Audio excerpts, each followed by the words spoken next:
صلی وسلم علی رسول کریم اما بعد فاعوذ باللہ من الشیطان الرجیم بسم اللہ الرحمن الرحیم سبحان الذی اسری بعبدہ لیلا من المسجد الحرام الی المسجد الاقصی الذی بارکنا حولہ لنریہ من آیاتنا انہو هو السمیع البصیر صدق اللہ مولانا العظیم و صدق رسول اللہ الامین الکریم ونحن علی ذلک من الشاہدین والشاکرین والحمد للہ رب العالمین۔ سبھی حضرات کی بارگاہ میں عزیت و سلام پیش کریں۔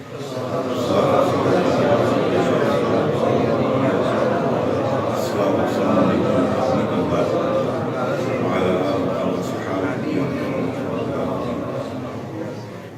اللہ گرامی، آپ انتہائی خوش قسمت ہیں کہ امام تو ہر مسجد کے ہوتے ہیں، سبھی لوگ نماز ہی پڑھاتے ہیں۔ آپ کی خوش قسمتی یہ ہے کہ آپ ایسا امام نصیب ہوا جو بحمد تعالی جامع معقول و منقول ہیں، صحیح معنوں میں عالم زندگی کا حصہ دین کی تعلیم میں صرف کیا اور دین کو پڑھایا۔ ایک جید عالم ہیں، مدرس ہیں، استاد ہیں، محقق ہیں، اور ہمیں اس بات پر ناز یہ ہے کہ ہماری جماعت کے صدر یہ ہمارے لیڈر ہیں، ہم کے رعایا ہیں۔ تو صدر گرامی کا حکم ہوا، مجال انکار کیسی ہو سکتی ہے، تو دوڑتے دوڑتے پہنچائے جناب۔ مجھ سے قبل اگرچہ مختصر اور بڑی پرمغز 3 تقریریں ہیں، اور ویسے بھی عربی میں کہتے خیر الکلام ما قل و دل۔ بہترین کلام وہ ہوتا ہے جو مختصر بھی ہو اور مدلل ہو، بھرپور ہو، جامع ہو۔ آپ دعا فرمائیں ان نوجوانوں کے لیے کہ اللہ تعالیٰ مزید ان کے علم میں، ورع میں، تقوی میں اضافہ فرمائے، اور دین کی خدمت کرنے کا اللہ تعالیٰ جذبہ پیدا فرمائے، اور دم آخر تک دین کے ساتھ ان کو وابستہ رکھے۔ آج کی یہ پاکیزہ محفل معراج مصطفیٰ صلی اللہ علیہ وآلہ وسلم کے سلسلہ میں انعقاد پذیر ہے۔ حضور کو اللہ تعالیٰ نے بے پایاں، بے شمار انعامات سے نوازا، اور حضور کی ہر نعمت منفرد ہے۔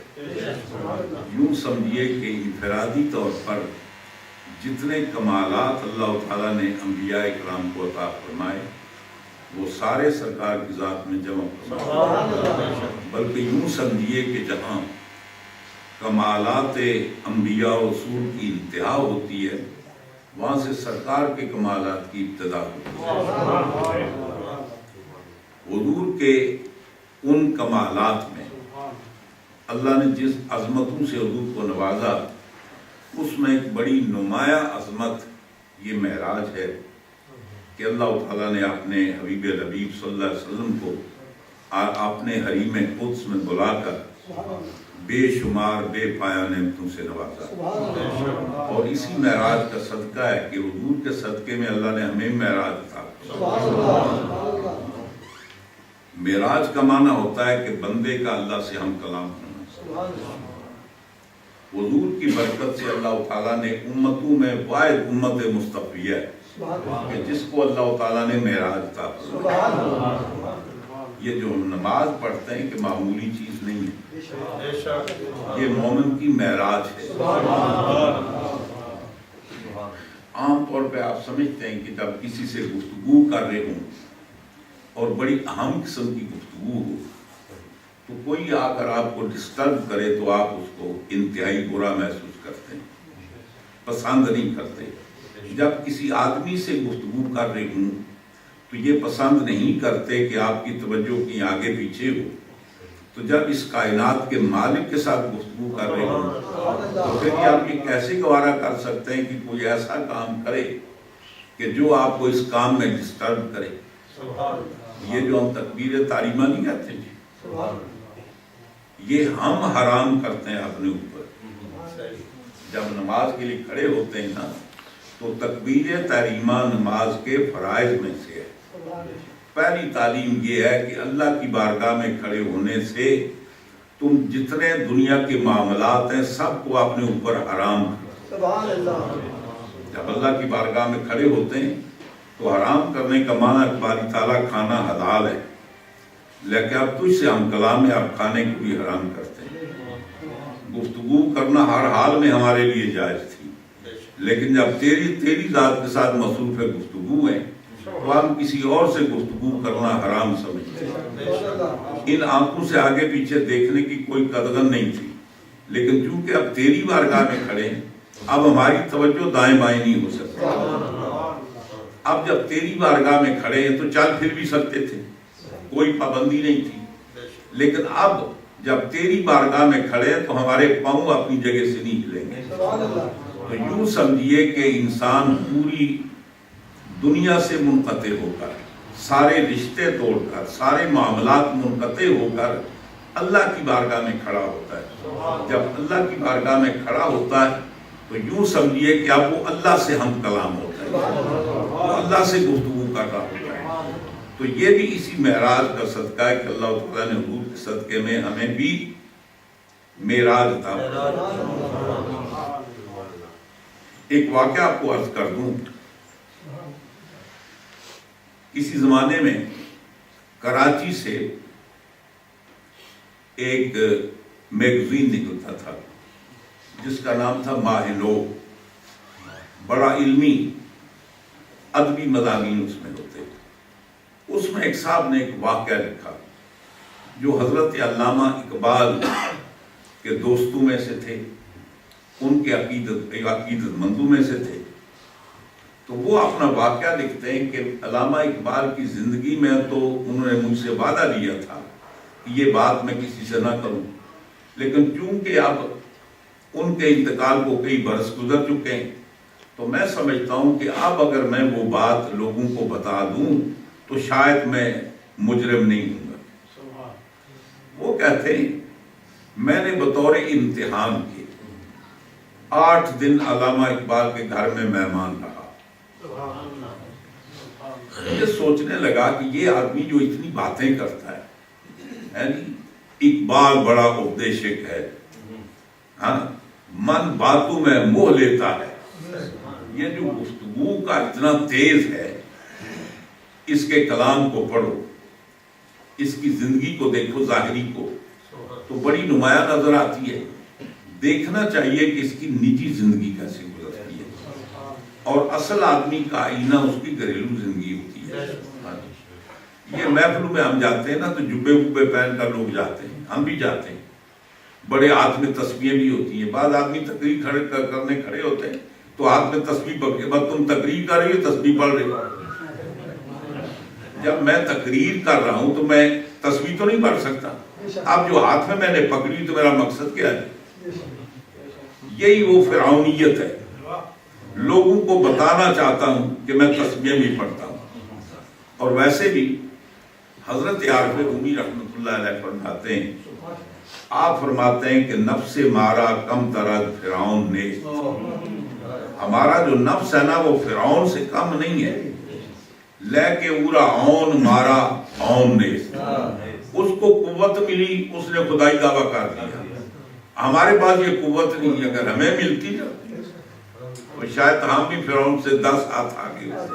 بالکل، اور ہر آدمی اپنی فیلڈ میں ہم ان کو بڑا بزرگ سمجھتے ہیں لیکن ہوتے بالکل فرعون ہیں۔ تو باہر گئے تو تصنع بناوٹ کیا۔ تو کسی آدمی کو اگر اس کی ریالٹی کو پہچاننا چاہتے ہیں اس کی نجی زندگی دیکھیں، اس کے گھر کی زندگی دیکھیں کہ کیا کرتا ہے۔ تو وہ کہتے ہیں میں نے سوچا میں چلو علامہ اقبال کو دیکھوں اس کی گھریلو زندگی کیسے ہے۔ کہتے میں گیا، ان کا مہمان ہوا، آپ نے مجھے ایک اپنے مکان میں کمرہ دیا اور مصلی بھی مجھے دیا۔ کہ میں بھی نماز پڑھتا تھا اور حکیم الامت کو علامہ اقبال کو پتہ تھا یہ نمازی ہے، تو مجھے مصلی بھی دیا انہوں نے، لوٹا بھی میرے لیے رکھا اور وضو کرنے کی جگہ بھی بتا دی۔ اب میں ان کے گھر میں ٹھہرا، اب پہلی رات تھی، جب سحری کا وقت ہوا تو مجھے دروازہ کھلنے کی آہٹ محسوس ہوئی، دیکھا علامہ اقبال اٹھے اور پہلے کام یہ کیا کہ آدھی رات کو وضو کیا جی، وضو کرنے کے بعد لالٹین جلائی، ہاتھ میں لی اور مصلی بغل میں دبایا، کلام پاک بھی بغل میں دبایا اور چھڑی لی اور گھر سے نکل پڑے۔ ان کو نہیں پتا کہ میں ان کو دیکھ رہا ہوں۔ جب وہ کافی ذرا آگے نکل گئے تو میں بھی پیچھے ہو لیا۔ میں کیا دیکھتا ہوں کہ دریائے راوی کے کنارے پر پہنچے، وہاں کچھ درخت تھے، یہ کیا کہ وہ ایک درخت کی ٹہنی کے ساتھ لالٹین لٹکائی، مصلی بچھایا اور قرآن کھولا اور قرآن پڑھ رہے اور ایسے رو رہے کہ جیسے بچہ ماں سے بچھڑ کر روتا ہے، یعنی رونے کا انداز یہ تھا کہ رونے میں آنسو ہی نہیں، ہچکی بن گئی۔ میں نے سوچا کہ وہ پریشانی ہوگی، وہ تکلیف ہوگی، وہ ضرورت ہوگی، زمانے کے ستائے ہوں گے، اس لیے یہ کسی بزرگ نے، ٹی وی والے نے ان کو وظیفہ بتایا ہوگا، بس دریا کے کنارے پر جا کر پڑھنا، یہ وہ وظیفہ پڑھنے آیا۔ کہتے ہیں جب کافی دیر تک کلام پاک کچھ منظر پڑھی، اس کے بعد پھر آپ نے وہیں تہجد پڑھی۔ اس کے بعد جب واپس آنے لگے تو میں ان کے پہلے چلا آیا، آ کر اپنے کمرے میں، صبح کا وقت ہو گیا، میں نے وضو کیا، نماز پڑھی۔ میں نے کہا یہ ایک دن کا قصہ ہو سکتا ہے۔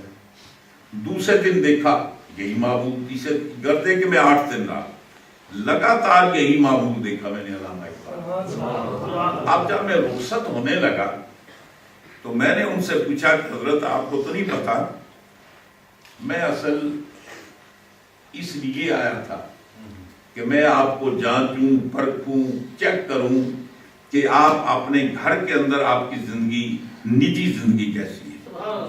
میں نے یہ 8 دن منظر دیکھا، میں آپ کے پیچھے پیچھے ہوتا تھا، دور بیٹھ کر آپ کا قرآن بھی سنتا تھا، آپ کو دیکھتا تھا۔ آپ یہ بتائیں کہ یہ قصہ کیا ہے؟ یعنی میں نے بڑے بڑے بزرگوں کو قرآن پڑھتے دیکھا ہے، لیکن یہ کیفیت کسی پر طاری ہوتے نہیں دیکھی، یہ وجہ کیا ہے؟ علامہ اقبال نے کہا بات بتاتا ہوں، لیکن مجھ سے وعدہ کر کے یہ بات کسی کو بتاؤ گے نہیں۔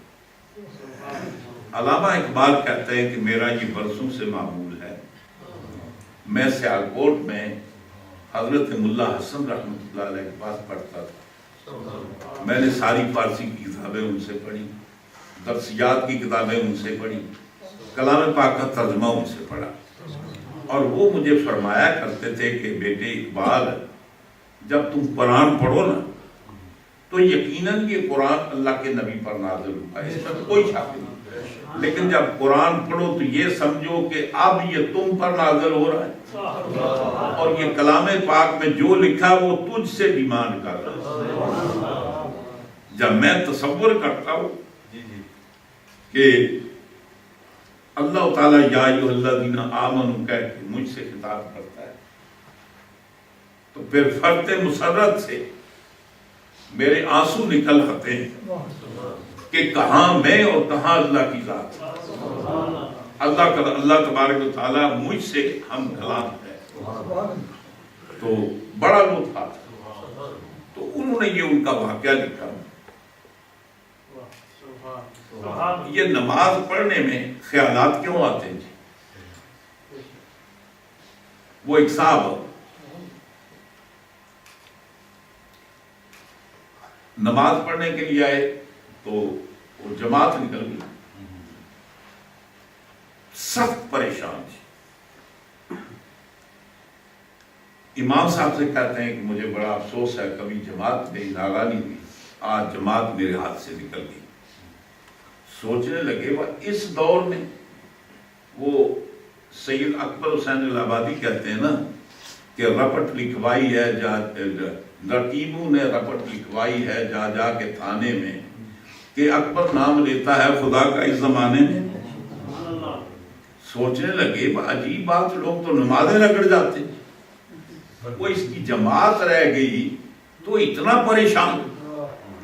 مولوی صاحب کو بڑی عقیدت ہوئی مقتدی سے، وہ پہلی بار ایک مقتدی ملا کہ جس کو جماعت کے رہ جانے کا اتنا افسوس ہے.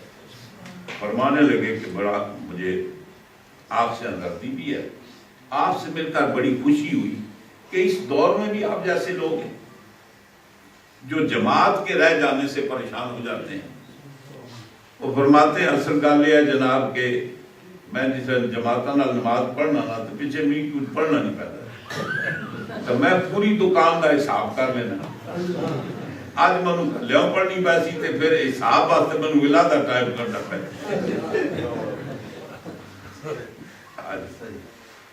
تو ہم نماز میں بھولتے کیوں ہیں، خیالات کیوں آتے ہیں؟ آدمی جب یہ سمجھ لے کہ وہ اللہ کی بارگاہ میں کھڑا ہے اور یہ اللہ سے ہم کلام ہو رہا ہے تو پھر اندازہ فرمائیں کہ نماز میں کیا لطف آتا ہے اور نماز کیا اپنے اثرات دکھاتی ہے. اللہ تعالیٰ فرماتا ہے ان الصلاۃ تنہا عن الفحشاء والمنکر. نماز انسان کو بے حیائیوں سے، برے کاموں سے روکتی ہے. ہم نماز کے بھی دھنی ہیں اور دوسرے کام کے بھی دھنی ہیں. اب یہ تو ہم نہیں کہہ سکتے کہ نماز اللہ فرمائے کہ یہ برا سے روکتی ہے تو ہم نماز پڑھے گناہ سے نہ روکے. اس کا مطلب یہ ہماری نماز ہی نماز نہیں. اگر یہ نماز ہوتی تو اپنا ایکشن کرتی. تو جب انسان اللہ کی بارگاہ میں کھڑا ہو، حضور سیدنا حضرت امام زین العابدین علیہ السلام جو سیدنا حضرت امام حسین علیہ السلام کے بیٹے ہیں، فرزند ہیں، آپ کے بارے میں سیرت کے اندر یہ بات موجود ہے کہ جب بھی کبھی آپ نماز کی تیاری کرتے، وضو فرماتے، آپ کا رنگ پیلا زرد ہو جاتا اور یوں محسوس ہوتا ہے کہ کسی نے پورے جسم کا خون نچوڑ لیا. خادم نے عرض کیا حضور بڑے مراحل پر آپ کو دیکھا ہے لیکن جب آپ وضو کرتے ہیں تو عجیب کیفیت ہوتی، وجہ کیا ہے؟ فرماتے ہیں تمہیں پتہ نہیں میں کس کی بارگاہ میں کھڑے ہونے کی تیاری کر رہا ہوں. وہ کتنی بڑی بارگاہ ہے، اس بارگاہ کا روح، اس بارگاہ کی حیبت مجھ پر چھا جاتی ہے. نہ جانے کہ میرا قیام وہ قبول کرے گا، کہیں مجھ سے کوتاہی نہ ہو جائے، تو اس لیے میں لرزہ پر اندام ہو جاتا ہوں. نماز اس کا نام ہے. یہ نماز معمولی چیز نہیں، یہ معراج ہے اور یہ اسی معراج کے صدقے میں اللہ نے ہمیں معراج عطا فرمائی ہے. حضور مولا کائنات جیسی شخصیت جو سارے ولیوں کے سرتاج ہیں، قاسم ولایت ہیں، منبع ولایت ہیں، طریقوں تو شریعت کے منبع ہیں، ہر سوتے ان سے پھوٹے، آپ کے اپنے دیوان کے اندر موجود ہے کہ جب کبھی آپ نماز میں کھڑے ہوتے نا تو نماز میں کھڑے ہونے سے پہلے اللہ کی بارگاہ میں دعا کرتے، الہی عبدک خلاصی عطا کا مقرم بالذنوب وقد دعاکا. مولا یہ تیرا گناہگار بندہ تیری بارگاہ میں حاضر ہے، اپنی کوتاہیوں کا اعتراف کرتا ہے اور مولا تو اسے فریاد کرتا ہے. حضور مولا کائنات کی تو ذات اپنی ہے نا. سرکار اللہ کی بارگاہ میں عرض کرتے ہیں کہ مولا ما عبدنا کا حق عبادتک وما عرفنا کا حق معرفتک. مولا جیسے تیری عبادت کا حق تھا نا وہ میں بھی ادا نہیں کر سکا، وہ میں بھی ادا نہ کر سکا. جیسا تیری معرفت پہچان کا حق ہے نا وہ میں بھی تجھے نہ پہچان سکا. جب سید الانبیاء کی صدا اللہ کی بارگاہ میں یہ ہے تو پھر ہم ماں و شمار کیا چیز ہیں. تو آج اس فنکشن کے لیے ہم جمع ہوئے ہیں، یہ سرکار کی معراج ہے اور سرکار کی وجہ سے ہماری بھی معراج کرتے ہیں. یہ ہمیں بھی اللہ تعالیٰ نے معراج عطا فرمایا. ہر آدمی کی معراج اس کے معیار کے مطابق ہوتی ہے. یہ حضور کو معراج کیوں ہوئی؟ اس کا ایک اپنے کئی ریزن ہے۔ معراج کا فلسفہ اور حکمت کیا ہے؟ یہ ایک بحر کرام مضامین ہے، اس کے لیے کئی نشستیں درکار ہیں۔ پھر جس آیت میں اللہ تعالیٰ نے بیان فرمایا، اگر اس آیت کے الفاظ کی تشریح کی جائے تو میں سمجھتا ہوں آج کی نشستی اس کے لیے بھی ناکافی ہے۔ پھر جو واقعہ معراج جن منزلوں سے سرکار کو گزرنا پڑا، اگر وہ تفصیل کے ساتھ بیان کی جائے تو شاید یہ محفل جو ہے اس کی بھی متحمل نہیں ہو سکتی۔ پھر واقعہ معراج سے جو ہمیں سبق ملتا ہے، اگر اس کو تفصیل کے ساتھ عرض کیا جائے تو یہ محفل اس کے لیے بھی ناکافی ہے۔ پھر معراج کی صورت میں عقائد اہل سنت، معمولات اہل سنت پر کیا اثر پڑتا ہے اور ہمارے عقائد میں معراج کی روشنی میں کیا روشنی پڑتی ہے، تو وہ ایک آدھا اپنی جگہ ایک علیحدہ سبجیکٹ ہے۔ ظاہر ہے اتنی ڈھیر ساری باتیں تو نہیں عرض کر سکتا۔ دوسری پڑھی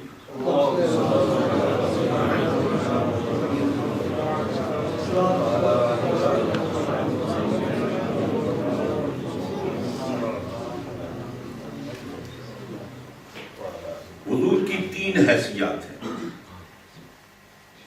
ایک سرکار کی بشری حیثیت، انسانی حیثیت، ایک سرکار کی ملکی حیثیت، نور ہونے کی حیثیت، اور ایک سرکار کی حقیقت محمدیہ۔ یہ لباس بشریت، یہ لباس ہے، حقیقت نہیں۔ نور بھی ایک لباس ہے، وہ بھی سرکار کی حقیقت نہیں۔ حقیقت کیا ہے وہ صرف اللہ جانتا ہے، صرف اللہ جانتا ہے۔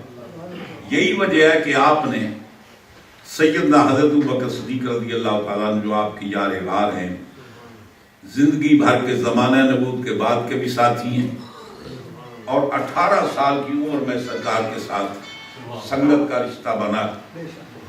اپنی 18 سال کی عمر سے لے کر حضور کے وصال تک جتنی زندگی رہی، نہ زمانہ اعلان نبوت سے پہلے اور بعد حضور کی معیت میں رہے۔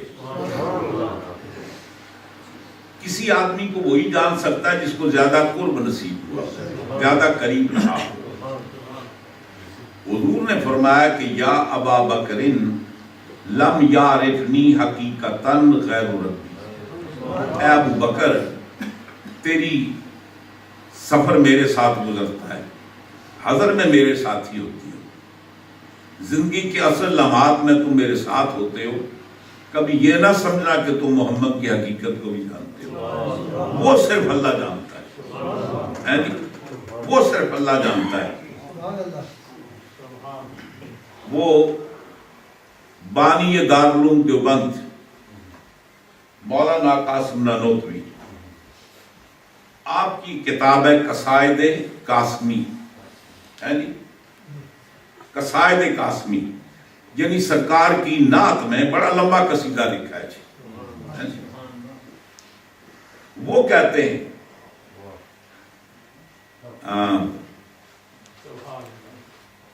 تیری بطن ذات پہ رہا حجاب بشریت،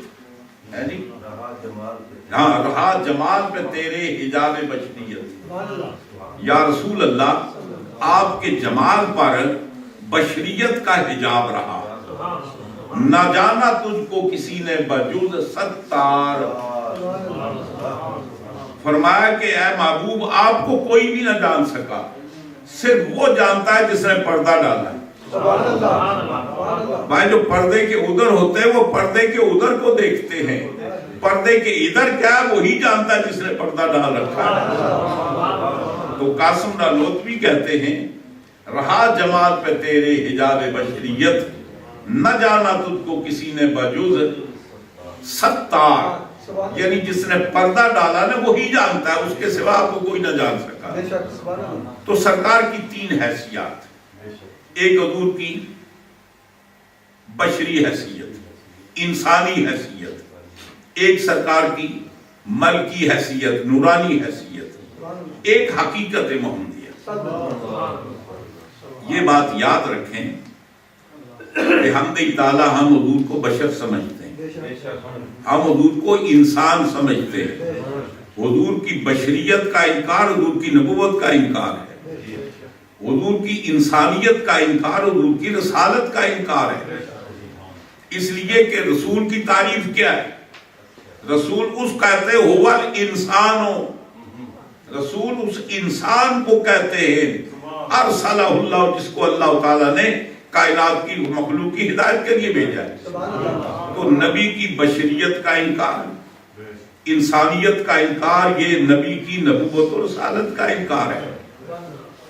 یہ کس نے کہا کہ ہم حضور کو بشر نہیں مانتے؟ یہ کس نے کہا ہم انسان نہیں مانتے؟ اپنے جیسا نہیں مانتے۔ کسی عربی شاعر نے کہا ہے کہ محمد بشر لا کل بشری، کہتے ہیں کہ محمد کون ہے؟ بشر ہیں، لیکن دیگر بشروں کی طرح نہیں ہے۔ فرماتے ہیں کل یاقوت حجر لا کل حجری، جیسے کہ یاقوت پتھر ہے لیکن وہ عام پتھروں کی طرح نہیں۔ فرماتے سرکار بشر ہیں لیکن نہ وہ کسی بشر کی طرح، نہ کوئی بشر ان کی طرح۔ اس لیے حضور نے صحابہ کرام سے فرمایا تھا کہ وہ یوم وصال کے روزے میں ایوکم مثلی، تو میں میری مثل کون ہوں؟ انا ابی تو عند ربی ہوا یطعمنی و یسقینی، میری راتیں اللہ کے پاس گزرتی ہیں، وہی مجھے کھلاتا ہے، وہی مجھے پلاتا ہے۔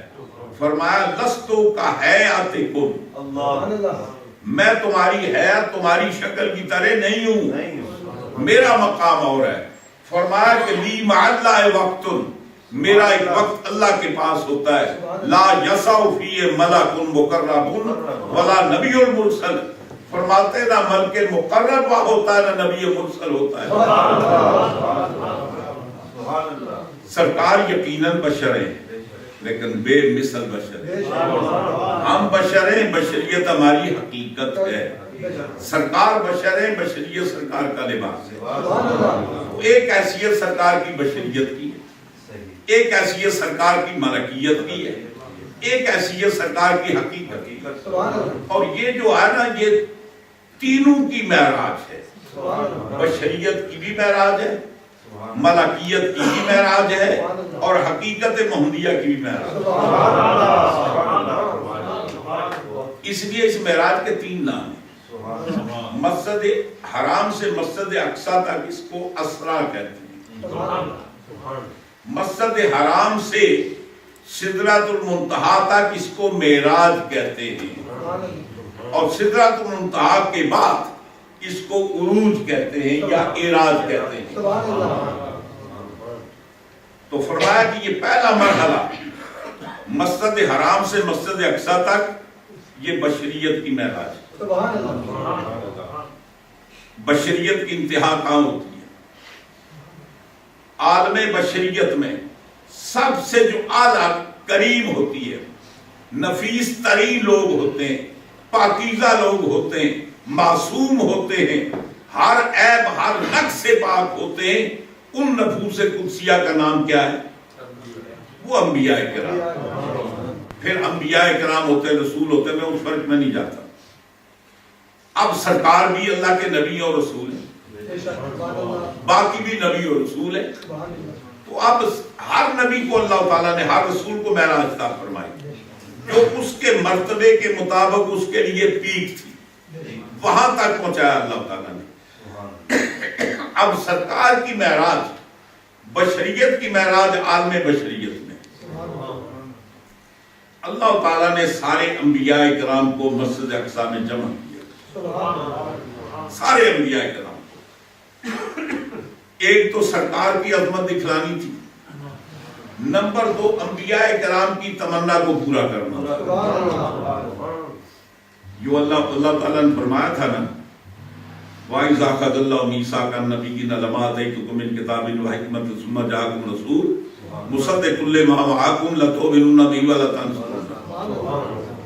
اللہ نے سارے انبیاء کرام کو مسجد اقصیٰ میں جمع کیا۔ یہ مسجد اقصیٰ اس دنیا کی کو مسجد ہے یا عالم برزخ کی ہے؟ دنیا کی ہے۔ تو سارے نبی کہاں آئے؟ دنیا میں آئے۔ اس پر دو طرح کے عقیدے ہیں، ایک ہمارا عقیدہ ہے، ایک دیوبندیوں کا عقیدہ ہے۔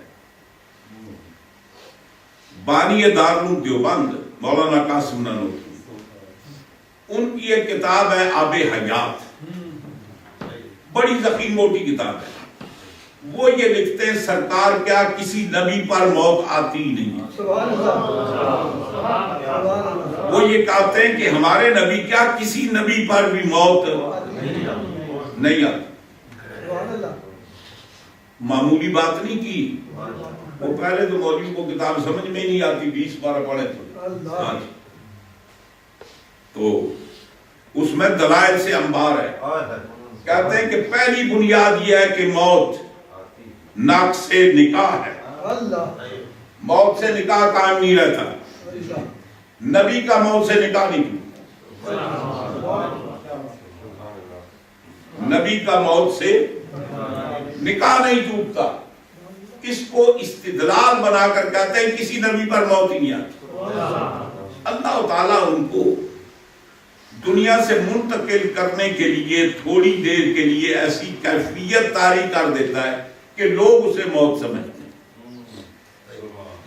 ان کو سپرد خاک کر دیتے ہیں، اور پھر وہی زندگی ہے۔ برزخ میں نبی آج بھی اسی زندگی کے ساتھ زندہ ہے جو دنیا کی زندگی تھی، لیکن اس وقت وہ مکلف تھے، اب مکلف نہیں ہے۔ البتہ جمہور اہل سنت کا عقیدہ یہ ہے کہ ہر متنفس کو موت آتی ہے، کیونکہ نص قطعیہ قرآن بیان کرتا ہے کل نفس، فرمایا کہ ہر سانس والی چیز جس کو سانس آتی ہے متنفس ہے نا، وہ موت کا ذائقہ چکھے گی۔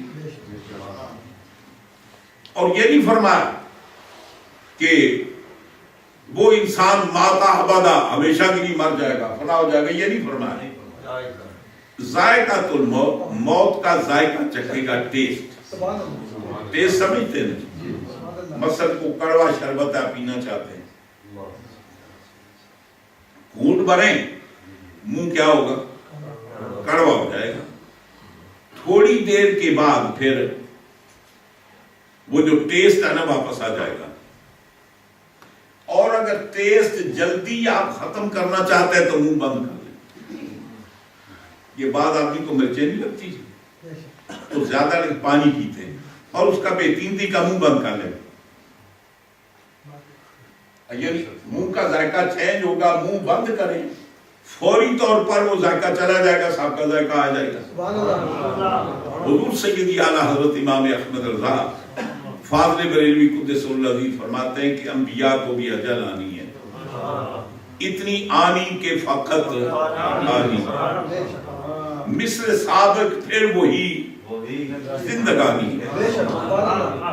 جمہور اہل سنت کا عقیدہ یہ ہے کہ انبیاء کرام پر بھی ایک لمحے کے لیے موت آتی ہے، کیونکہ یہ نص قطعی قرآن میں موجود ہے۔ اس کے بعد پھر وہی زندگی واپس ہو جاتی ہے۔ تو اب یہ کر رہا تھا کہ مسجد اقصیٰ اس دنیا میں ہے، سارے نبی اسی دنیا کی زندگی سے زندہ ہیں، صرف یہ ہے کہ وہ ہمیں دیکھ سکتے ہیں، ہم ان کو نہیں دیکھ سکتے۔ وہ اگر اپنا دیدار کرانا چاہیں تو یہ ان کی مرضی، باقی ہم اپنی کوشش سے ان کو یہاں نہیں دیکھ سکتے۔ یہ بھی ایک علیحدہ سبجیکٹ ہے۔ تو عرض یہ کر رہا تھا کہ انبیاء کرام کو مسجد اقصیٰ میں بلایا، سارے تشریف لائے، حضور تشریف لے کے مسجد اقصیٰ میں، یہ پہلی منزل ہے سرکار کی۔ مسجد اقصیٰ میں تشریف لے جاتے ہیں سارے انبیاء کرام، حضور کے استقبال کے لیے کھڑے، اذان کہی جاتی ہے، اقامت ہوتی ہے، سرکار سوچتے ہیں آج میرے جد اعلیٰ ابراہیم بھی موجود ہے، آدم علیہ السلام بھی موجود ہے، آدم ثانی نوح علیہ السلام بھی موجود ہے، اپنے اپنے دور میں تو سارے امام رہے، آج دیکھتے ہیں کون امام۔ جبریل نے سرکار کے کاندھے پر ہاتھ رکھا، یا رسول اللہ آپ کی موجودگی میں کوئی اور امام کیسے ہو سکتا ہے؟ سرکار کو تمام انبیاء کرام کے آگے کھڑا کیا جائے۔ سرکار نے نماز میں امامت فرمائی اور اس کے بعد پھر تمام انبیاء کرام نے اپنا تعارفی خطبہ دیا۔ اب جبریل کا سب کا تعارف کراتے ہیں، سب سے کہا باری باری اپنا اپنا تعارف کرو۔ آدم علیہ السلام نے خطبہ پڑھا، اپنا تعارف کرایا، نوح علیہ السلام نے سب نے اپنا اپنا تعارف کرایا۔ پھر سرکار دو عالم صلی اللہ علیہ وسلم خطبہ صدارت دیا، آپ نے اپنا تعارف کرایا۔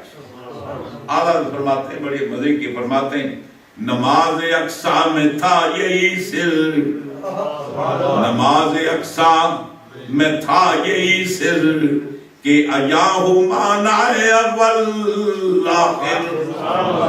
فرماتے ہیں کہ یہ ظاہر ہو جائے کہ پہلے کون ہے اور آخر میں کون ہے۔ حضور فرماتے ہیں انا اولہم خلقا وآخرہم باسن۔ آج یہ بھی پتہ چل جائے کہ پہلے کون ہے اور آخر میں کون ہے۔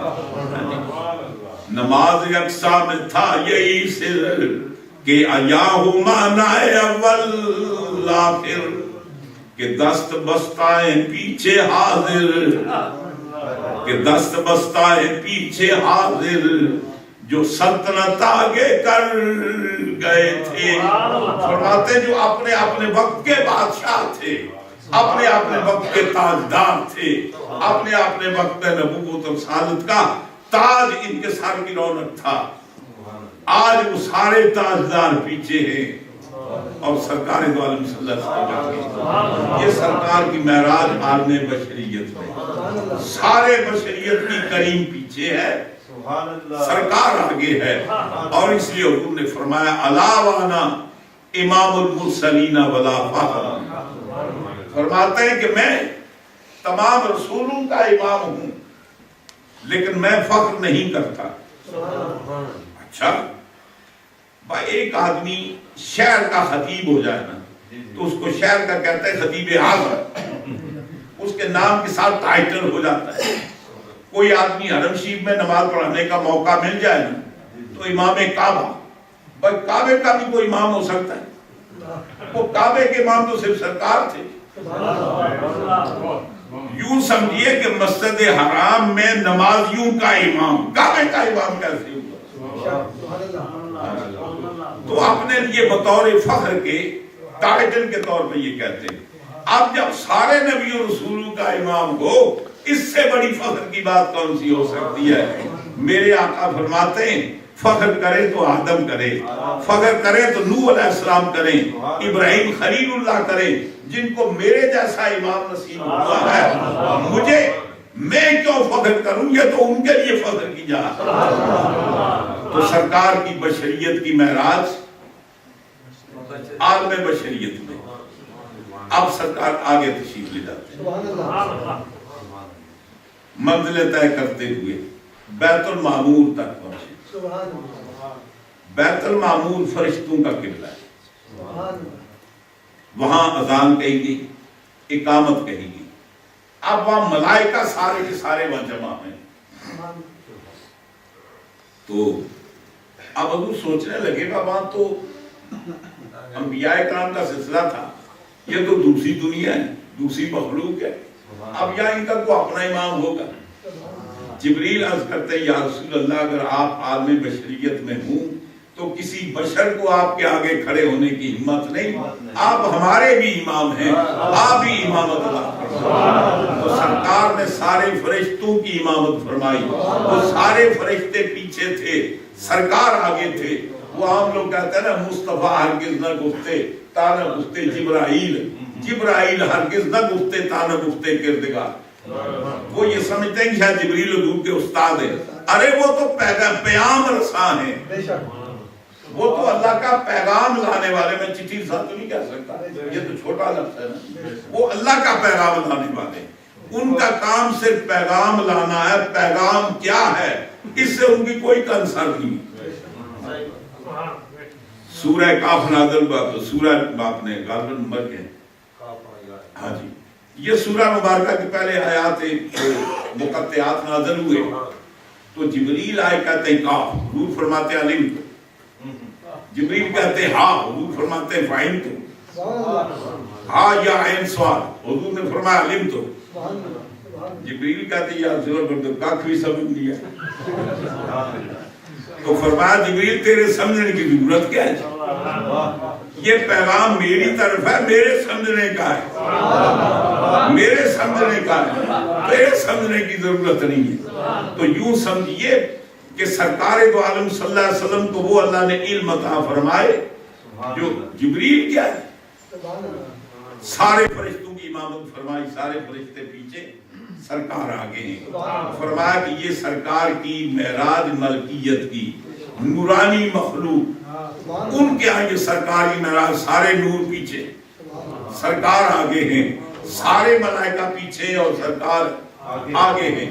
یہ سرکار کی ملکیت کی معراج. اب اس کے بعد جبریل ساتھ چلے، کیونکہ جبریل سارے فرشتوں کے سردار ہیں اور ان کا جو مقام ہے نا نیچے کا، ان کا مقام آسمان دنیا پر ہے بیت العزت. جیسے ہوتا ہے نا افیسر، تو یہ کئی ڈاک بنگلے آپ جانتے ہیں، یہ افیسر جاتے ہیں نا کام وام کے لیے تو راستے میں ان کی رہائش کے لیے ڈاک بنگلے ہوتے ہیں.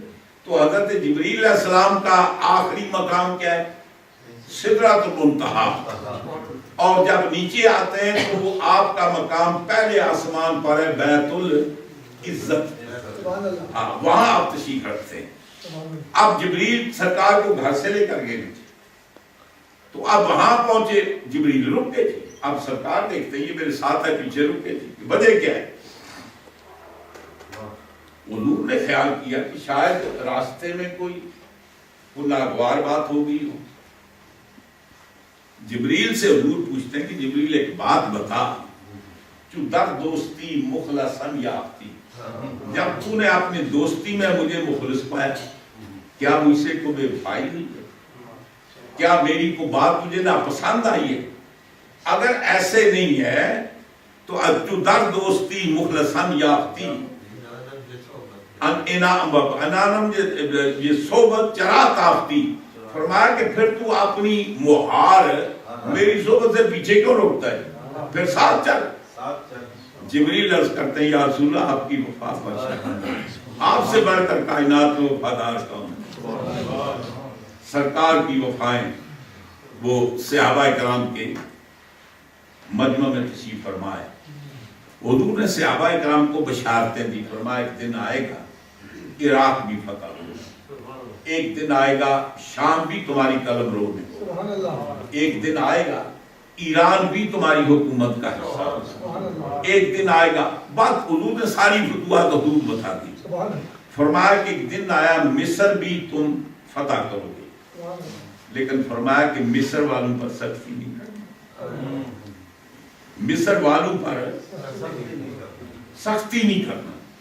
صحابہ کرام نے عرض کی یا رسول اللہ آپ نے باقی بشارتیں دی، کسی ملک کے لیے خاص کوئی ہدایت نہیں فرمائی، یہ مصر والوں کا قصہ کیا ہے؟ سرکار فرماتے ہیں میری دادی میری جدہ اعلیٰ حاجرہ وہ مصر کی تھی اور فرعون کے قبطی قبیلے کی تھی، تو اس کو فتح کرو تو ان پر سختی نہیں کرو. یعنی صدیاں گزر گئی پھر بھی رشتہ داریوں کا پاس ہمیں بھی اپنی رشتہ داریوں کا پاس کرنا چاہیے. اللہ تعالیٰ نے بڑا ضروری سمجھا کہ ہم صلح رحمی کریں. پتہ ہے کیا یہودیوں کی جہاں اللہ تعالیٰ نے کلام پاک میں برائیوں کا ذکر کیا نا، خرابیوں کا ذکر کیا، گن گن کر بتائیں، وہاں اللہ تعالیٰ فرماتا ہے کہ ان خبیثوں کی ایک خرابی یہ بھی تھی وَيَقْطَعُونَ مَا أَمَرَ اللَّهُ بِهِ أَن يُوصَلَ، یہ رشتے منقطع کرتے تھے، یہ بھائی کو بھائی نہیں سمجھتے تھے، یہ چچا کو چچا نہیں سمجھتے تھے، رشتے داریاں منقطع کرتے تھے. تو سرکار دو عالم صلی اللہ علیہ وسلم نے فرمایا کہ میری جد اعلیٰ وہاں کی تھی، ان کے ساتھ زیادتی نہیں کرنا۔ تو جبریل کہتے ہیں یا رسول اللہ آپ سے بڑھ کر وفا شاد کون ہو سکتا ہے؟ لیکن اصل قصہ اور ہے، اگر یک سرے منہ برتر پرم فروغ تجلا وسوزت پرم۔ عربی میں جو لفظ آتا ہے حدیث میں وہ انملا آتا ہے جی، یہ ایک انگلی کا پورا آگے بڑھو۔ تو حضرت شیخ سعدی نے اپنے فارسی محاورے کے مطابق اس کو بال سے تعبیر کیا، فرماتے ہیں اگر یک سرے منہ برتر پرم فروغ تجلا وسوزت پرم، اگر میں ایک سرے منہ بھی اوپر جاتا ہوں تو تجلیات الہی سے جل کر خاکستر ہو جاؤں گا، مجھ میں کمزوری ہے۔ اب بتانا چاہتے ہیں کہ سرکار عالم بشریت نیچے رہ گیا، سرکار اوپر تشریف لے گئے، عالم نور عالم ملکیت نیچے رہ گیا، سرکار آگے تشریف لے جاتے ہیں، آگے تشریف لے جاتے ہیں۔ اس کے بعد سرکار دو عالم صلی اللہ علیہ وسلم کے ساتھ نہ کوئی ساتھی ہے، وہ کہتے ہیں نا سراغ عین و متا کہاں تھا، نشان کیف و الا کہاں تھا، سراغ عین و متا کہاں تھا، کہاں کب، فرماتے ہیں سراغ عین و متا کہاں تھا، نشان کیف و الا کہاں تھا، نہ کوئی راہی نہ کوئی ساتھی، نہ سنگ منزل نہ مرحلے تھے۔ اب سرکار تنہا جا رہے ہیں، وہ 70,000 حجابات طے کرتے ہوئے سرکار دو عالم صلی اللہ علیہ وسلم حریم قدس میں پہنچے، اللہ تعالیٰ کی بارگاہ میں پہنچے۔ پھر حضور نے کیا حاصل کیا، اللہ نے کیا دیا، یہ یا تو لینے والا جانتا ہے یا دینے والا جانتا ہے۔ اور پھر سرکار نے بے کیف اللہ تعالیٰ کی جانب سے مشرف ہوئے اور ہم کلام بھی ہوئے، اور حضرت صاحب روح البیان نے ایک بات لکھی ہے، سند کے وہ ذمہ دار ہیں۔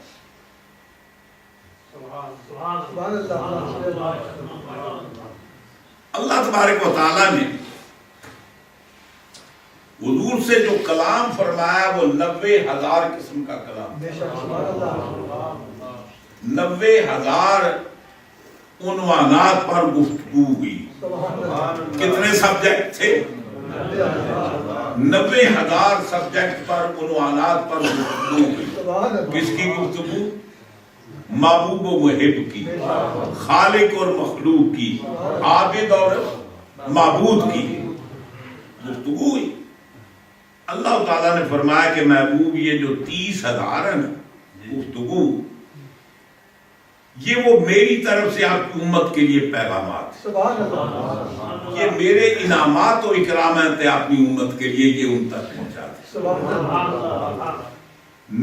30,000 کے لیے فرمایا کہ محبوب یہ آپ کی ثوابدید پر منحصر ہے، جس کو اس کا اہل سمجھے اس کو بتائیں، جس کو اہل نہ سمجھے اس کو نہ بتائیں، اس لیے کہ ہر آدمی اس بات کو اہل نہیں ہے، برداشت نہیں کر سکتا۔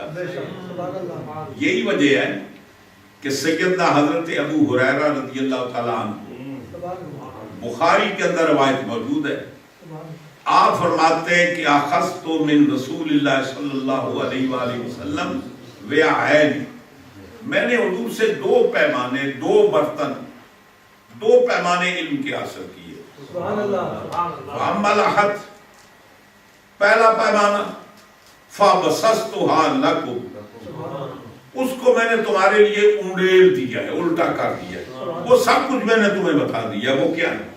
وہ روایات ہیں، وہ مسائل شرعیہ ہیں، وہ استنجے کے مسائل ہیں، وضو کے مسائل ہیں، اذان کے مسائل ہیں، نماز کے مسائل ہیں، حلال حرام کے مسائل ہیں، وہ میں نے بتا دیا۔ فاما الاخر،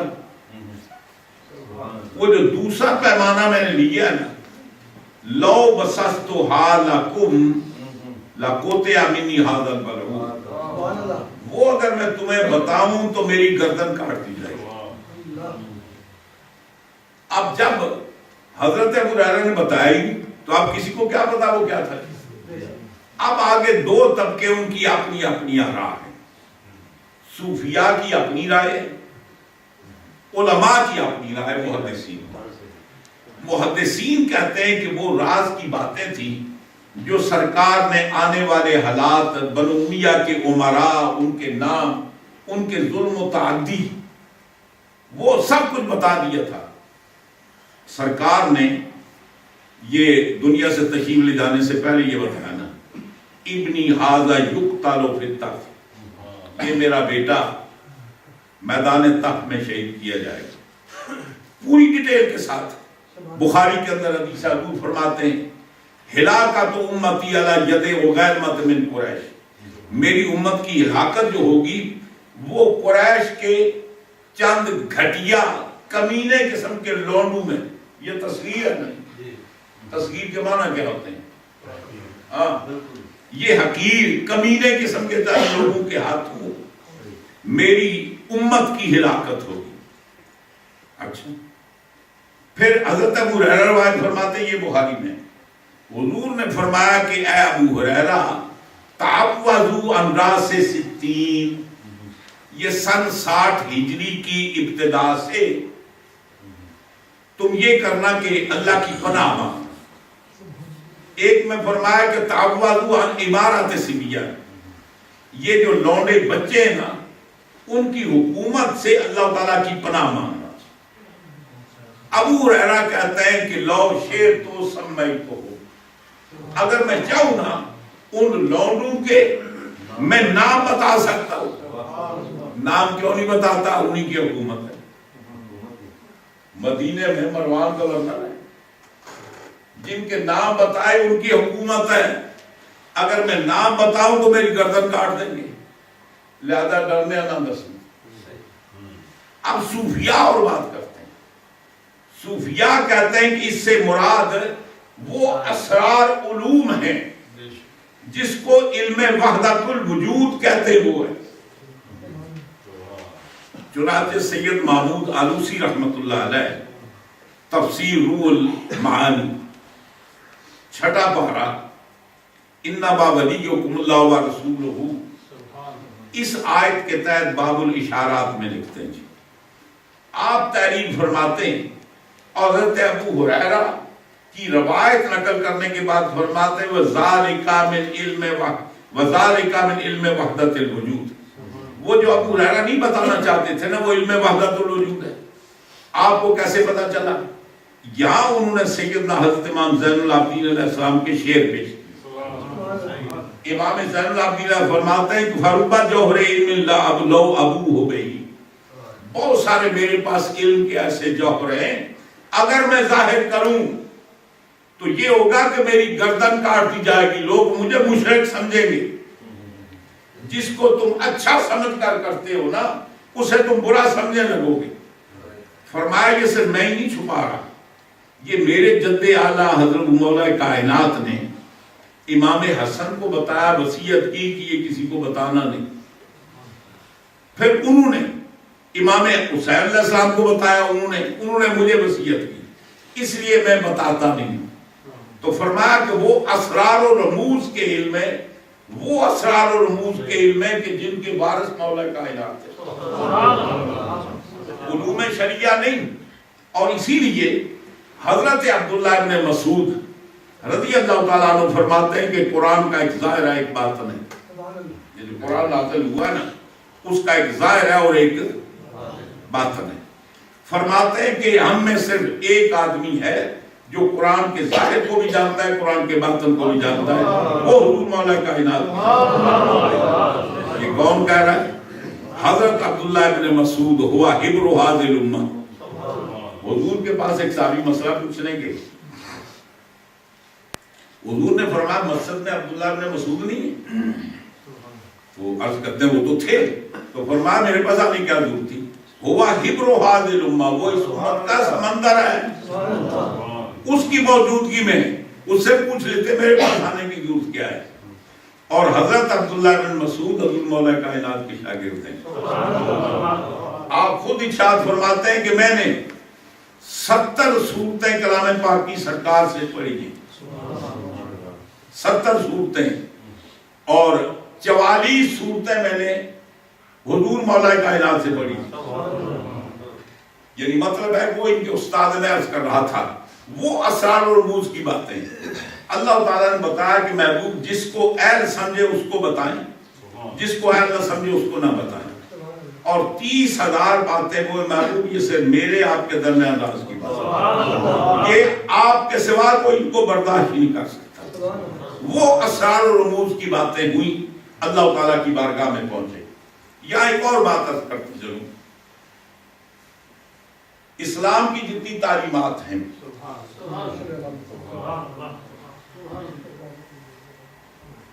ان کو آپ 3 اقسام پر تقسیم کر سکتے ہیں.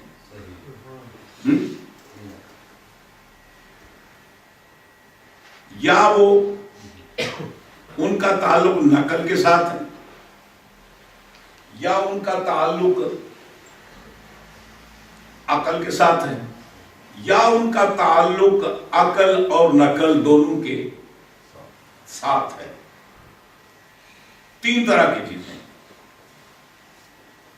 جن کا تعلق نقل کے ساتھ ہے, وہاں عقل کی اپروچ نہیں. جیسے کہ سید حسنین اللہ شاہ صاحب فرما رہے تھے نا کہ قرآن کیا ہے کہ ہم عقل سے نہیں معلوم کر سکتے کہ اللہ ہم سے کیا چاہتا ہے. اس کے لیے اللہ تعالیٰ نے اپنے رسول اور نبی بھیجے. بعض چیزیں ہیں کہ جن کا تعلق صرف نقل کے ساتھ ہے, عقل کے گھوڑے دوڑا کر ہم نہیں پہنچ سکتے. بعض چیزیں وہ ہیں کہ جن کا عقل اور نقل دونوں کے ساتھ ہے, یعنی نقل بھی موجود ہے اور عقل بھی اس کا تقاضا کرتی ہے. بعض چیزیں وہ ہیں کہ اگر نقل نہ بھی ہو تو بھی اس کی برائی کے لیے اچھائی کے لیے عقل کافی تھی. مثلا کسی کو قتل کرنا, چوری کرنا, ڈکیتی کرنا, جھوٹ بولنا, اس کے لیے نقل کی ضرورت نہیں. یہ ہر سمجھدار آدمی سمجھتا ہے کہ یہ کام غلط ہے. بعض چیزیں وہ ہوتی ہیں کہ اس کی نقل بھی تائید کرتی ہے. بعض چیزیں کہ جن کا تعلق صرف نقل کے ساتھ ہوتا ہے. اچھا, اس سے پہلے ایک اور بات آپ کو بتا دوں, مؤثر حقیقی اللہ کی ذات ہے. یہ جو کائنات کی چیزوں کے اندر تاثیر ہے نا, مؤثر حقیقی صرف اللہ کی ذات ہے. اب اللہ تعالیٰ نے ہمیں قوت باصرہ دی ہے, قوت شامہ دی ہے, قوت لامسہ دی ہے, قوت ذائقہ دی ہے. اللہ نے ہماری آنکھوں میں دیکھنے کی قوت پیدا کی. یہ آنکھوں کا خاصہ نہیں ہے, یہ اللہ تعالیٰ نے ان کے اندر دیکھنے کی قوت پیدا کی. کانوں کو اللہ نے قوت مطلب سامع عطا فرمائی ہے, قوت باصرہ دی ہے, سامع. اب قوت سامع مطلب یہ ہے کہ کان کا خاصہ نہیں ہے سننا, یہ اللہ تعالیٰ نے سننے کی قوت اس کے اندر پیدا فرمائی ہے. یہ قوت ذائقہ یہ اللہ تعالیٰ سے زبان کے اندر پیدا کی ہے. ہم باقی ہاتھ انگلی ڈالیں نا کسی ترکاری میں, کسی چیز میں, ہم معلوم کر سکتے ہیں یہ کڑوی ہے یا میٹھی ہے, چکھیں گے, اور وہ بھی صرف زبان آپ کو بتا سکتی ہے. اب یہ زبان کے اندر قوت کس نے پیدا کی؟ اللہ نے. اگر اللہ تعالیٰ چاہتا تو آنکھوں سے سننے کا کام لیتا, کانوں سے دیکھنے کا کام لیتا, اور زبان سے سونگنے کا کام لیتا. دیکھا نا, یہ تو مؤثر حقیقی اللہ نے. انبیاء کرام بھی انسان ہیں یا نہیں؟ انبیاء کرام فرشتوں کو دیکھتے ہیں, ہم دیکھ سکتے ہیں. انبیاء کرام اللہ کا کلام سن سکتے ہیں, سمجھ سکتے ہیں, ہم یہ کر سکتے ہیں؟ ہماری عقل یہاں ختم ہے, اس لیے کہ اللہ تعالیٰ نے اس خلق خدا کی ہدایت کے لیے جن نبیوں کا انتخاب کیا ان کے اندر یہ صلاحیت پیدا کی کہ وہ اللہ کے کلام کو سمجھ سکیں. یہ انسانیت کا خاصہ نہیں ہے, یہ اللہ نے ان کو اہمیت عطا فرمائی ہے. بہت ساری چیزیں وہ ہوتی ہیں کہ جن کے اندر اللہ تعالیٰ نے یہ قوت پیدا کی ہوتی ہے. اسی طریقے سے بات ہر مسئلے کو ہم عقل کی روشنی میں نہیں سمجھ سکتے. اب حضور نے فرمایا کہ اس زندگی کے بعد ایک اور زندگی ہے, آپ عقل کے ذریعے سمجھ سکتے ہیں؟ حضور نے فرمایا کہ جنت دوزخ دو جگہ, ہم کسی طریقے سے اس کو سمجھ سکتے ہیں؟ صرف نقل کے ساتھ اس کا تعلق ہے۔ حضور فرماتے ہیں کہ بندہ جب قبر میں جاتا تو قبر میں اس کو عذاب ہوتا ہے، کیا ہم اس کو عقل سے سمجھ سکتے ہیں؟ اس کا بعض شیعہ نے اور معتزلہ نے انکار کیا ہے۔ وہ کہتے ہیں کہ ہماری عقل نہیں مانتی کہ قبر میں عذاب ہو، اس لیے کہ ہم دیکھتے ہیں کہ میت جب قبر میں جاتی ہے کچھ عرصے کے بعد قبر کھولتے ہیں وہاں تو مٹی ہوتی ہے، ہڈیاں علیحدہ ہوتی ہیں۔ یعنی مطلب یہ ہے کہ جمادات کے اندر ایک ہے نا نباتات، جماعت یہ مٹی ہوگی پتھر ہوگی، وہ کہتے ہیں کہ انسان مرنے کے بعد جمادات میں منتقل ہو جاتا ہے، شفٹ ہو جاتا ہے۔ جمادات کے اندر حس ہی نہیں ہوتی، صلاحیت نہیں ہوتی، لہذا ان کو عذاب ہونے کا معنی کیا ہے؟ لیکن اس کا تعلق عقل کے ساتھ نہیں ہے، نقل کے ساتھ ہے۔ کلام پاک میں واضح طور پہ عذاب قبر کا ذکر موجود ہے، حدیث مشہورہ کے اندر بلکہ متواترہ کے اندر باقاعدہ عذاب قبر کا تذکرہ موجود ہے، اور وہ میرا ایک مضمون بھی ہے غالباً اس میں وہ انٹرنیٹ کے اوپر۔ وہ انکار کیوں کرتے ہیں؟ عقل کی بنیاد پر، کہ ہماری عقل یہ تسلیم نہیں کرتی کہ ایک جماعت کو عذاب کیسے ہو سکتا ہے۔ تو ہر چیز سمجھنے کے لیے وہ معقولی چیز نہیں ہے کہ ہم اس کو عقل سے سمجھیں۔ اسی میں ایک سلسلہ یہ بھی ہے کہ سرکار دو عالم صلی اللہ علیہ وآلہ وسلم اللہ تعالیٰ کی بارگاہ میں حاضر ہوئے، بچشم سر ٹکی باندھ کر اللہ کو دیکھا گیا، اور قرآن کہتا ہے ما زاغ البصر وما طغی، نہ حضور کی آنکھ کو دھوکا ہوا ہے اور نہ آنکھ جھپکی ہے۔ وہ کس چیز میں دھوکا ہوا آنکھ جھپکی؟ وہ بہت بڑے پرانے بزرگ علامہ جان محمد قدسی جو تقریباً 6ویں صدی کے بزرگ ہیں، وہ فرماتے ہیں موسیٰ ز ہوش رفت، موسیٰ ز ہوش رفت بیک پرتو صفات، موسیٰ ز ہوش رفت بیک پرتو صفات، تو عین ذات را میں نگری در تبسمی۔ عرض کرتے ہیں کہ موسیٰ علیہ السلام ایک ذات کا پرتو پڑا، آپ کی ہوش چلی گئی، آپ دیکھ نہ سکے۔ یا رسول اللہ آپ کا وہ مقام ہے، آپ نے مسکراتے ہوئے اللہ تعالیٰ کی ذات کو دیکھا، وہ صفات کو نہ دیکھ سکے۔ قرآن کہتا ہے فَلَمَّا تَجَلَّى رَبُّهُ لِلْجَبَلِ جَعَلَهُ دَكًّا وَخَرَّ مُوسَىٰ صَاعِقًا، جب ہم نے اپنی تجلی پہاڑ پر ڈالی، پہاڑ جل کر خاکستر ہو گیا، موسیٰ علیہ السلام بے ہوش ہو کر زمین پر تشریف لے آئے۔ فَلَمَّا أَفَاقَ، کہ جب وہ ہوش آیا، جب تجلی آئی، نہ ہوش تھا تو تجلی نہیں تھی، جب تجلی آئی تو ہوش نہ رہے۔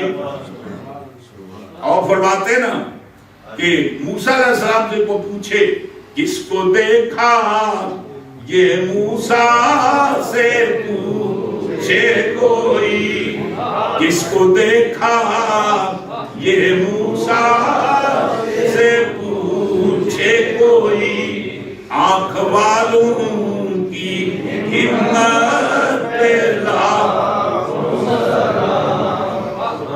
تو تجلی پڑی، بے ہوش ہو گئے۔ فلما افاقا، جب ہوش آئے تو کہتے ہیں اے باری تعالیٰ میری توبہ، میں جو تیرے دیکھنے کا مطالبہ کیا نا، میری توبہ، میرے اندر وہ قوت تیرے دیکھنے کی نہیں ہے۔ کیوں نہیں ہے؟ اللہ تعالیٰ نے موسیٰ علیہ السلام کے اندر اس وقت اپنے دیکھنے کی قوت پیدا ابھی نہیں کی تھی۔ جب موسیٰ علیہ السلام اللہ کی بارگاہ میں آتے رب آرنی انا انظر الیک، مولا تو اپنا آپ مجھے دکھا، میں تجھے دیکھنا چاہتا ہوں۔ فرمایا کہ رب آرنی، باب فعل، اپنا آپ مجھے دکھلا، انا انظر الیک، میں تجھے دیکھنا چاہتا ہوں۔ یہ اشارہ محسوسات کی طرف ہے.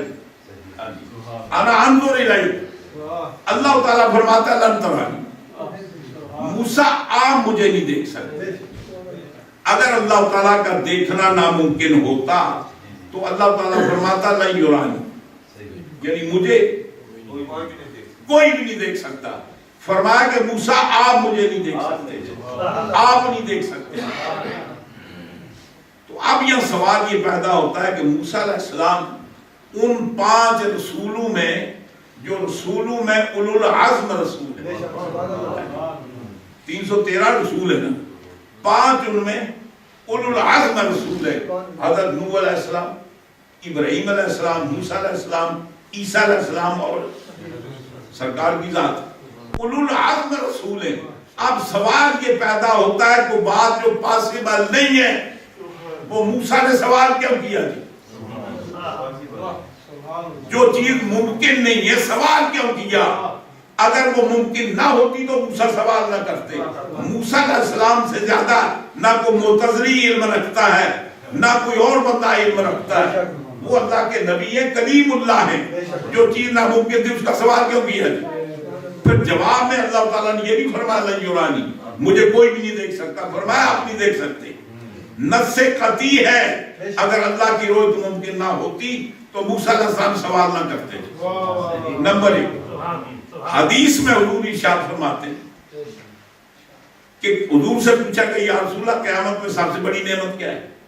حضور نے فرمایا کہ جنتیوں کے لیے قیامت میں جنت میں سب سے بڑی نعمت اللہ کا دیدار ہوگی.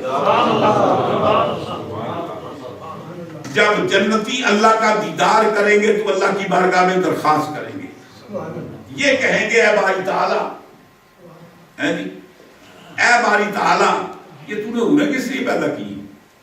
یہ غلمان، یہ شہد، یہ دودھ کی نہریں، اس کی ضرورت کیا ہے؟ باری تعالیٰ جو لطف تیرے دیکھنے میں ہے وہ جنت کی نعمتوں میں نہیں ہے. تو نے یہ پیدا کیوں کیا؟ صرف اپنا دیدار کرا دیتا ہمارے لیے کافی تھا. بات ایک اور بتاؤں، حضور کی ارشاد، حضور فرماتے ہیں جو بندہ اللہ کی راہ میں شہید ہوتا ہے جب تک تجلیات الہی دیکھے نہیں اس کی روح نہیں نکلتی.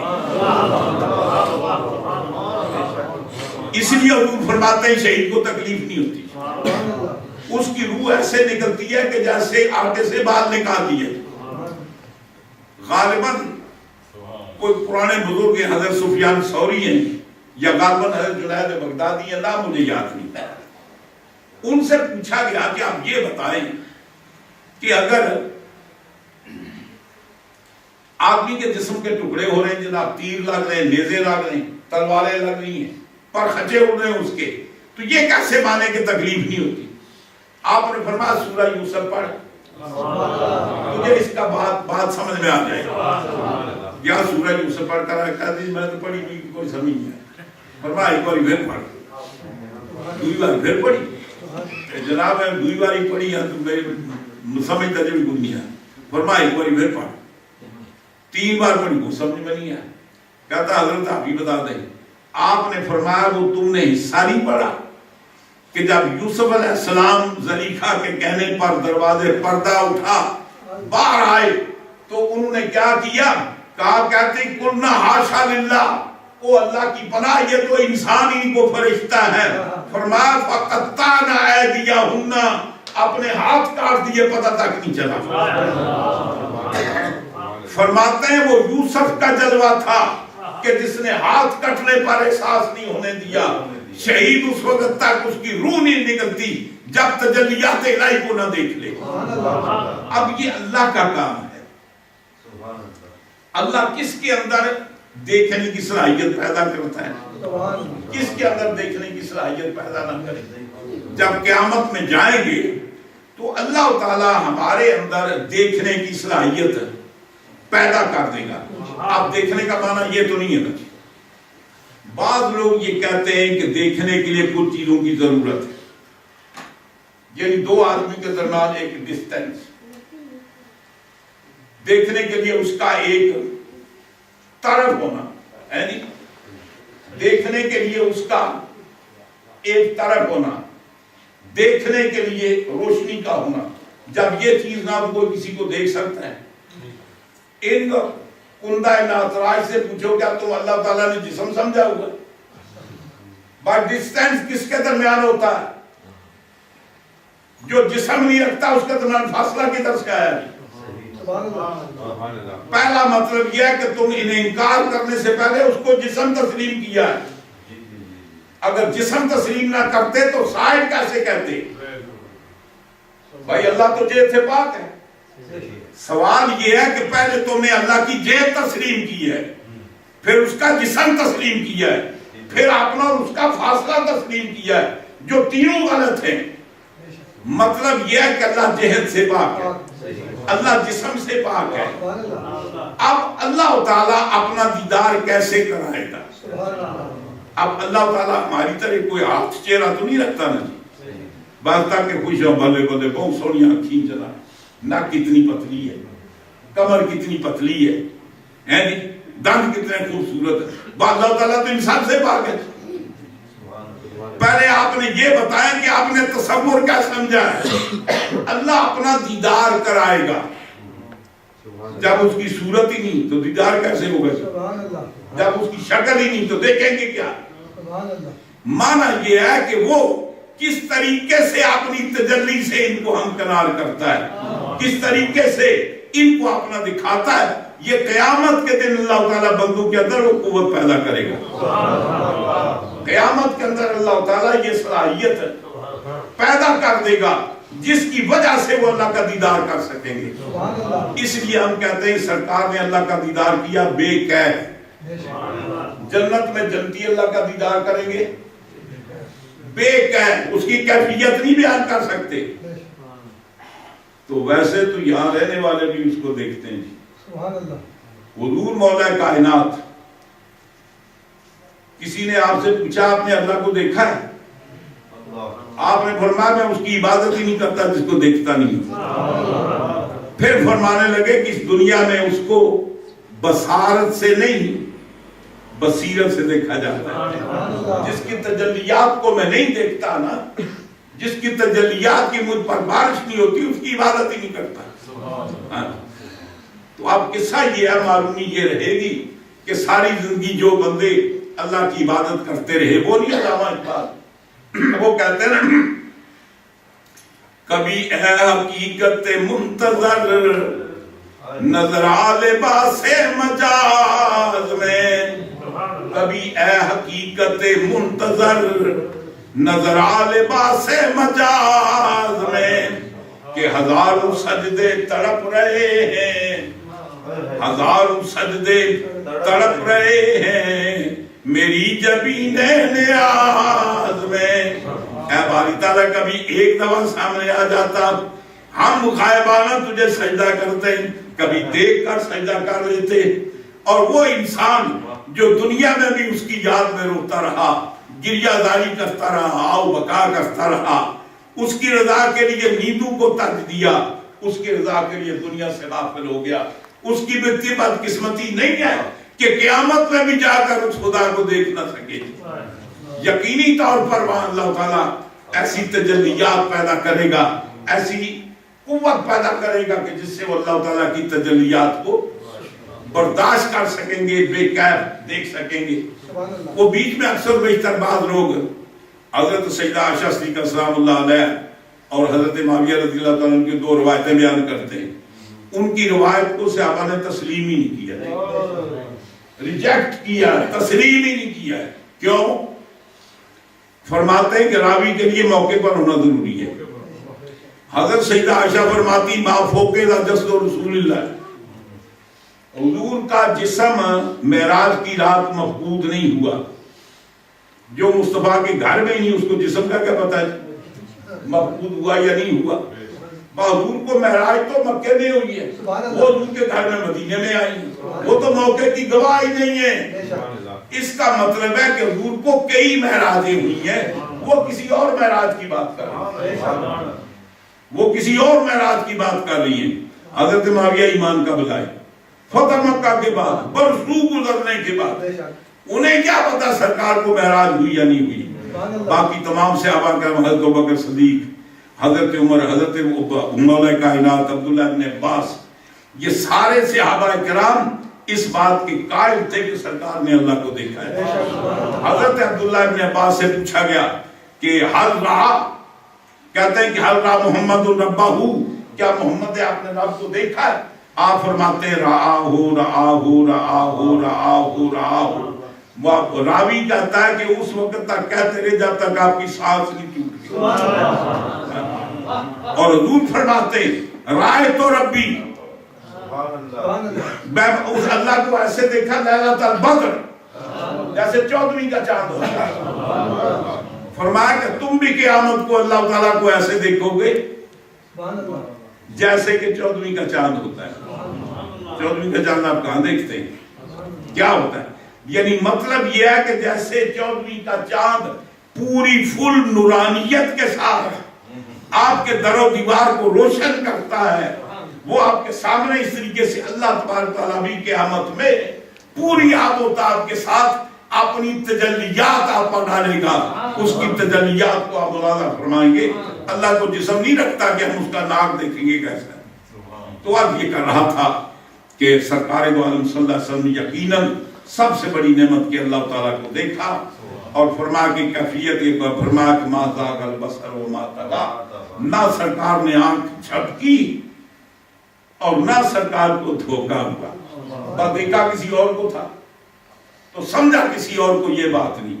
وہ کہتے ہیں نا تبارک اللہ شان تیری تجھی کو زیبا ہے بے نیازی، تبارک اللہ شان تیری تجھی کو زیبا ہے بے نیازی، کہیں تو وہ جوش لنترانی کہیں تقاضے وصال کے تھے۔ پھر سیدھی سی بات یہ ہے حضرت، اگر اللہ نے اپنے آپ کو دکھانا نہ ہوتا تو جبریل کو بلا کر بلانے کی ضرورت کیا تھی؟ ایسے ہی کرا دیتا جیسے ابراہیم کو اللہ تعالیٰ فرماتا وَكَذَلِكَ نُرِي إِبْرَاهِيمَ مَلَكُوتُ السَّمَاوَاتِ وَالْأَرْضِ، وہ معراج پر لے جانے کی کیا ضرورت تھی؟ جیسے ابراہیم کو ملکوت دکھائے سرکار کو بھی دکھا دیتے۔ تو حضور کو اپنے پاس بلانے کی ضرورت کیا تھی؟ لا مقام پر بلانے کی ضرورت کیا تھی؟